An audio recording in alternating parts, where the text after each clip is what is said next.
ನಮಸ್ತೆ. ಶ್ರೀ ಪರಂಜ್ಯೋತಿ ಕಲ್ಕಿಯವರ ಪವಾಡ. ಇಂದಿನ ಪವಾಡದಲ್ಲಿ ಬೆಂಗಳೂರಿನ ಶಾಂಭವಿ ಅವರು ತಮ್ಮ ಅನುಭವವನ್ನು ಹೀಗೆ ಹಂಚಿಕೊಂಡಿದ್ದಾರೆ. ನಾನು ಅನಾರೋಗ್ಯಕ್ಕೆ ತುತ್ತಾದೆ ಮತ್ತು ನನ್ನನ್ನು ಹತ್ತಿರದ ಆಸ್ಪತ್ರೆಗೆ ಸೇರಿಸಿದರು.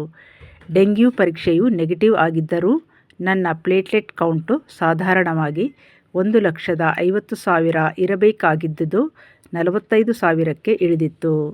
ವೈದ್ಯರುಗಳು ನಮ್ಮನ್ನು ಈ ರೀತಿಯ ಸನ್ನಿವೇಶವನ್ನು ನಿಭಾಯಿಸಲು ಸನ್ನದ್ಧವಾಗಿರುವಂತಹ ಸೇಂಟ್ ಮಾರ್ಥಾಸ್ ಅಂತಹ ದೊಡ್ಡ ಆಸ್ಪತ್ರೆಗೆ ಹೋಗುವಂತೆ ಸಲಹೆ ಕೊಟ್ಟರು.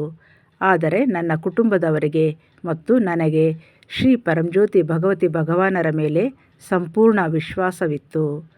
ಸಾಮೂಹಿಕ ಪ್ರಾರ್ಥನೆಗಳನ್ನು ದೊಮ್ಮಲೂರು ಮತ್ತು ಮಲ್ಲೇಶ್ವರಂ ದೇವಾಲಯಗಳಲ್ಲಿ ನಮ್ಮ ಭಕ್ತರು ಪ್ರಾರಂಭಿಸಿದ್ದರು. ಅವರುಗಳು ನಿಯಮಿತವಾಗಿ ದೀಕ್ಷೆಗಳನ್ನು ಕೂಡ ಕೊಡಲು ಪ್ರಾರಂಭಿಸಿದರು. ಮರುದಿನ ನನ್ನ ಜ್ವರ ಕಡಿಮೆಯಾಯಿತು ಮತ್ತು ಸುಸ್ತು ಕಡಿಮೆಯಾಗತೊಡಗಿತು. ಅಲ್ಲದೆ ಪ್ಲೇಟ್ಲೆಟ್ ಕೌಂಟ್ ಕೂಡ 54,000ಕ್ಕೆ ಹೆಚ್ಚಿತು.